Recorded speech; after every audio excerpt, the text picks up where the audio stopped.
তোমরা যারা লাভ সিকিলের ফার্স্ট এবং সেকেন্ড পার্ট দেখো নাই আমার চ্যানেলে গিয়ে দেখে নিও। ইরিকো বলে, চিন্তা করো না, আমি তোমার ফ্রেন্ড হব। তখন টিচার ইরিকোকে ডাকলে লিও চুপচাপ বসে থেকে লাভ সিকিলি পেজে কমেন্ট করে। এই পেজে যে সবসময় কমেন্ট করে সে ছিল লিও। লিও কমেন্ট করলে ইরিকোর ফোনে নোটিফিকেশন সাউন্ড হয়। এতে লিও বুঝতে পারে ওই পেজের ওনার হলো ইরিকো। ইরিকো ওর ফোনটা তাড়াহুড়ো করে ফেলে রেখে গিয়েছিল। ইরিকো ফোনটা নিতে আসলে লিও কিছু বলে না, শুধু ভাবে এর মতো এত শান্ত একটা মেয়ে এরকম একটা রোমান্টিক পেজের ওনার। এবার ক্লাসে টিচার বলে কিছুদিন পর অ্যানুয়াল কালচার প্রোগ্রাম, ক্লাস থেকে একজন স্টুডেন্টকে পার্টিসিপেট করতে হবে। কেউ রাজি না হওয়ায় সারা ইরিকোকে নমিনেট করে। ইরিকো সবার কথায় রাজি হয়। রাতে আমি প্র্যাকটিস করছিল, তখন ইরিকো এসে বলে আজ থেকে আমি কালচারাল প্রোগ্রামের মেম্বার। তখন আমি আপসেট হয়ে বলে তুমি এটা কেন করলে? তুমি আমাকে এখন আর একটুও সময় দিতে পারবে না। ঠিক আছে, এখন কাজ করো, আর ফ্রি হলে আমরা কোয়ালিটি টাইম স্পেন্ড করব।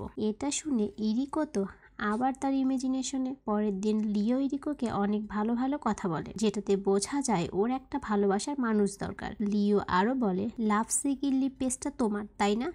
এটা শুনে ইরিকো তো ও ভাবে এটা লিও কি করে জানতে পারলো। লিও বলে পেজে তুমি যে ফলোয়ারের সাথে কথা বলো ওইটা আমি। এটা শুনে ইরিকোর অবস্থা আরো খারাপ। ইরিকো ভাবে এখন হয়তো লিও এই কথা স্কুলের সবাইকে বলে দিবে। ও আরো অনেক কিছু ভেবে কান্না শুরু করে দেয়। তখন লিও বলে আমি তোমার থেকে একটা জিনিস চাই। এটা শুনে বেচারি ইরিকো তো আকাশ কুসুম ভেবে ফেলে। লিও হয়তো ওর সাথে সেক্স করতে চাইবে। আমাদের লিও ছিল অনেক ভালো ছেলে। ও বলে আমি তোমার ভালো বন্ধু হতে চাই। ইরিকো কিছু বলার আগে সেখানে অমি চলে আসে। অমি ওদের সব কথা শুনেছে।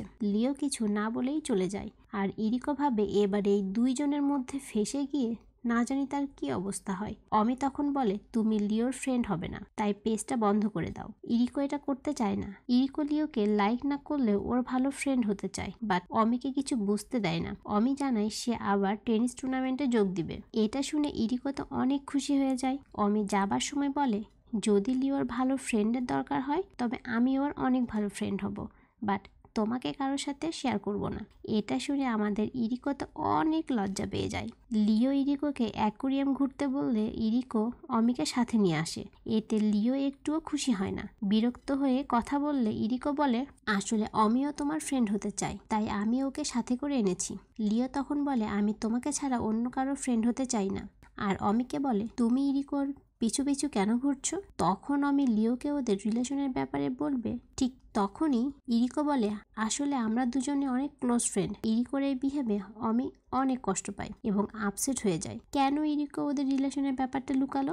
লিও ওখান থেকে চলে যায়। পরে ইরিকো অমিকে সরি বলে তুমি লিওর কথায় মন খারাপ করো না।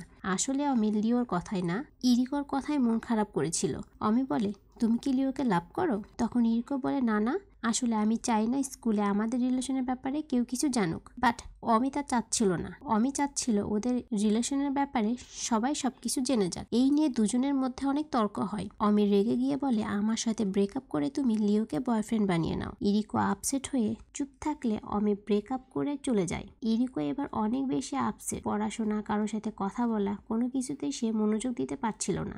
এটা অমির ওই ক্লোজ টিচার নোটিস করে। লিওরও একই অবস্থা, কারণ ইরিকো ওর সাথে কথা বলছে না। আর অমি এদিকে দেবদাস হয়ে গেছে। অমিকে ওর টিচার বলে এসব বাদ দিয়ে টুর্নামেন্টে মন দাও, সব ঠিক হয়ে যাবে। বাট অমি তো অনেক বেশি আপসেট, কোনো মতে ইরিকোকে ভুলতে পারছে না। কিছুদিন পর টুর্নামেন্টের ক্যাপ্টেন অসুস্থ হয়ে গেলে টিচাররা ইরিকোকে এটা সামলাতে বলে। এই কথা অমির ফ্রেন্ড অমিকে বললে অমি বলে আমি এখন আর ওর বয়ফ্রেন্ড নাই, তাই ওকে কোনোভাবেই হেল্প করতে পারবো না। এই টুর্নামেন্টে ইরিকোকে অনেক কাজ করতে হবে একা একা, তাই লিও ওকে হেল্প করতে চাইলে ইরিকো বলে কোনো হেল্প লাগবে না। বাট লিও ওখানে বসে ইরিকোর সাথে নিজেই কথা বলছে। আর এদিকে অমি আসছে ইরিকোকে হেল্প করার জন্য। এদের দুজনের কথা বলতে দেখে বাহিরে থেকে সব কথা শুনছিল অমি। ইরিকো বলে আজ আমি যেখানে আছি তা অমির জন্য, আমি ওকে কখনোই খারাপ দেখতে চাই না। লিও বলে তোমার সাথে কথা বলে আমিও অনেক কনফিডেন্ট পেয়েছি, আমি তোমার সাথে কথা বলতে চাই। এবার ইরিকো লিওর সাথে ফ্রেন্ডশিপ করে ফেলে। বাহিরে থেকে এসব শুনে আমি মন খারাপ করে ওখান থেকে চলে যাই। টুর্নামেন্টে আমি অনেক ভালো খেলে আর ইরিকো তার কাজ ঠিকমতো করছিল।